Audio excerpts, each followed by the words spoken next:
that not every person who, I guess, supports Trump is fully supportive of him, but I'm saying the MAGA movement who will agree with him no matter what.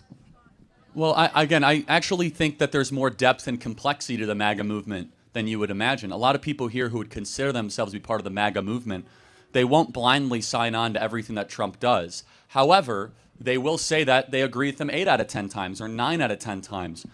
And so I would say, though, you know what was a cult?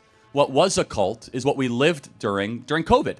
During COVID, and allow me to build out the argument that no matter what the CDC or Anthony Fauci would say, you would have the little talking heads on television parrot it back, no matter how insane it was. We must close the schools, 6 feet to slow the spread, wear a mask while showering. Okay, I made that one up. But, I mean, the point being is that far more had characterizations of what a cult would be than the traditional Make America Great Again movement.